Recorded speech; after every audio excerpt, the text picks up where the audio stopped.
एक बालपणाचा काळ होता, ज्यात आनंदाचा खजिना होता. मन मात्र फुलपाखराच्या मागे वेडं होतं. सकाळची काही खबर नव्हती, ना संध्याकाळचा ठाव ठिकाणा. शाळेतून दमून जरी यायचो, तरी खेळायला जायचो.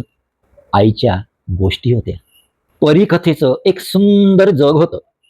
पावसात कागदाची होडी होती. प्रत्येक ऋतू छान वाटत होता. रडण्याचं काहीच कारण नसायचं आणि हसण्याचा बहाणा नसायचा. का बरं आपण इतके मोठे झालो? त्यापेक्षा बालपण किती सुंदर होतं. खरंच ते बालपणाचे दिवस होते. खरंच ते बालपणाचे दिवस होते. मोहिमेचा संदेश: बालपण परत येत नाही.